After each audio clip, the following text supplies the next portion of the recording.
कहते हैं ना, अक्लमंद सबसे पहले अपनी अर्थव्यवस्था के बारे में सोचता है।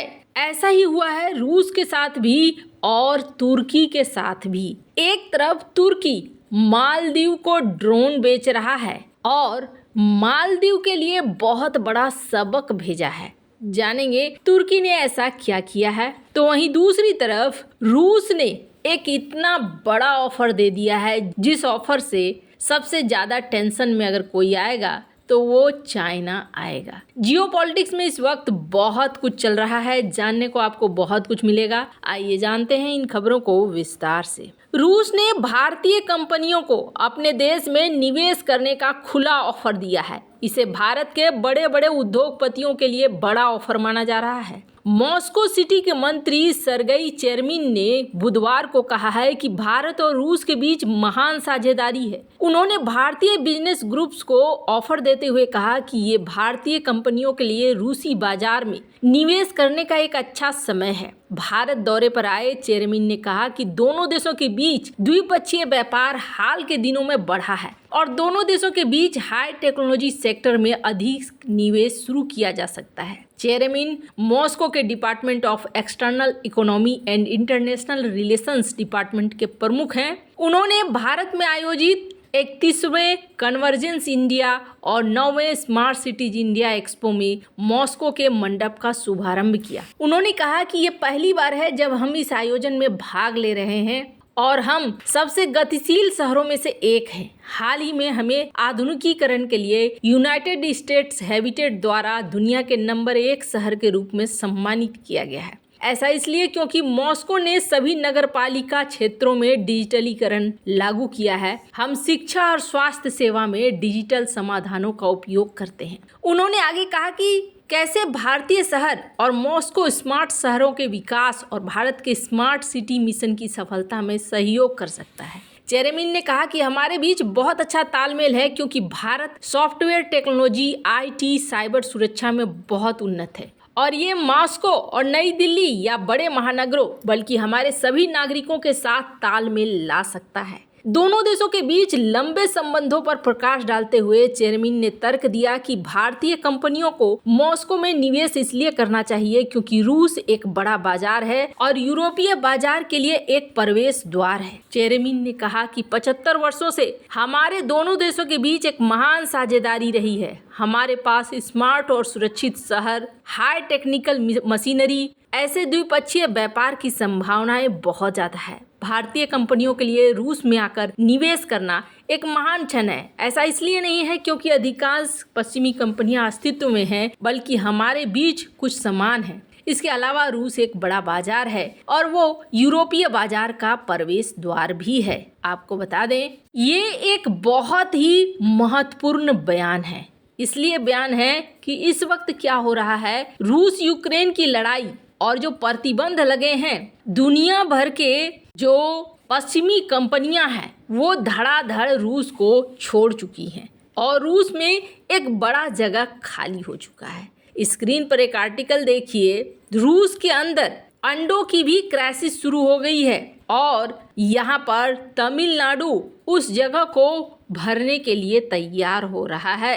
पिछले महीने रसिया की तरफ से एक रिक्वेस्ट आई है और ऐसा माना जा रहा है कि रसिया के अंदर अंडों की अच्छी खासी क्राइसिस चल रही है, जिसकी वजह से 42% तक अंडों के दाम बढ़ गए हैं और माना जा रहा है कि भारत ये सप्लाई कर रहा है और आगे भी करेगा। स्क्रीन पर एक कटिंग देख सकते हैं आप। आपको ये कोई छोटी सी बात लग रही होगी, पर $1 लाख के अंडे रूस सप्लाई किए गए थे अप्रैल से अक्टूबर के महीने में 2023 में। तो कई सारी ऐसी चीजें हैं जिसके लिए रूस अब भारत के ऊपर निर्भर रहने लगा है और भारत से इस व्यापार को बढ़ाना चाहता भी है। वैसे इससे पहले तक ओमान, श्रीलंका, मालदीव, कतर और UAE में जाते थे भारतीय अंडे, पर इस बार ये देखने को मिल रहा है कि रूस भी भारतीय अंडों के लिए ज़्यादा एक्टिव होता हुआ दिख रहा है। खैर, प्रतिबंध लगे हुए हैं, इसलिए ऐसे में रूस को भारत एक सही ऑप्शन के तौर पर दिख रहा है। वहीं बात करें रूसी राजदूत की, तो उन्होंने एक बड़ा बयान दिया है। अभी क्या हुआ है, हाल फिलहाल में भारत और रूस के लिए एक बड़ा संकट खड़ा हुआ है। पश्चिमी देशों ने हर तरह से किसी भी तरीके से अगर रूस से डायमंड खरीदा है और उस डायमंड से कुछ बनाया है तो उस पर इन्होंने बैन लगा दिया। इस तरीके का बैन ये तेल पर लगाते, लेकिन तेल पर इन्होंने नहीं लगाया क्योंकि इन्हें इसकी ज़रूरत ज़्यादा है, इसके बगैर रह नहीं सकते हैं। पर डायमंड के ऊपर लगा दिया गया। अब डायमंड के ऊपर लगाने का मतलब हो गया कि सूरत की अच्छी खासी इंडस्ट्री इससे समस्या में फंस गई। पश्चिमी देशों ने कहा कि जो सर्टिफिकेट आएगा उसमें सर्टिफिकेट में ये होना चाहिए कि ये रूस के द्वारा नहीं है। अब इसी पर जो रूसी राजदूत हैं उन्होंने क्या कहा, वाइब्रेंट गुजरात ग्लोबल समिट में ये शामिल हुए थे। इन्होंने कहा कि पश्चिमी देशों के प्रतिबंधों के खिलाफ जाना चाहिए भारत को, और भारत को अपना रूल्स बनाना चाहिए, अपने नियम बनाने चाहिए। हमारे पास नॉर्थ कॉरिडोर है, हम जहाँ चाहे वहाँ सामान बेच सकते हैं। खैर, रूस भारत को कई सारे रास्ते दिखा रहा है। खास तौर पर पीएम मोदी के बातचीत के बाद रूस के कई सारे रूप में बदलाव भी देखने को मिल रहा है। रूस से कई सारी पश्चिमी कंपनियां निकल चुकी हैं। हालांकि पश्चिमी कंपनियों की जगह रूस ने कई सारे कॉपी बना लिए हैं, पर इन सब के बीच में भारत के लिए एक बढ़िया अवसर है। जब क्रीमिया पर हमला करा था रूस ने, तो उसके बाद भी कुछ प्रतिबंध लगाए गए थे, और जब प्रतिबंध लगाए गए थे तो इस समय चाइना ने बहुत तेजी दिखलाई थी, और चाइना ने यहाँ पर जो खाली हुआ मार्केट, उस मार्केट में घुसने का काम किया। और ऐसा ही काम अभी भी किया जा रहा है चाइना के द्वारा। स्क्रीन पर एक आर्टिकल देखिए। कहीं ना कहीं पुतिन नहीं चाहते हैं कि सब कुछ चाइना के हाथ में चला जाए। यही वजह है कि पुतिन भारत से आग्रह कर रहे हैं, भारतीयों से आग्रह कर रहे हैं कि आप आइए और यहाँ पर आकर निवेश कीजिए।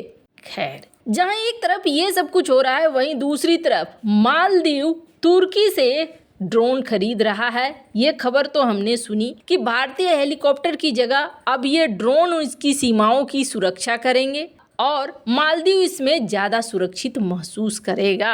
ऐसे चरण में जब मालदीव को अब पर्यटकों का सामना करना पड़ेगा, भारत की तरफ से कम पर्यटक जा रहे हैं, तब ये निर्णय लिया गया है। मतलब मामले को और बढ़ाने की तरफ जा रहा है मालदीव। पर इसी बीच तुर्की के तरफ से, जिस तुर्की से ये ड्रोन के डील कर रहा है, उसी तुर्की की तरफ से एक बड़ा ही चौंकाने वाला फैसला आया है। और ये जो चौंकाने वाला फैसला है, ये सबसे ज्यादा मालदीव के लिए संकेत है। स्क्रीन पर एक आर्टिकल देखिए।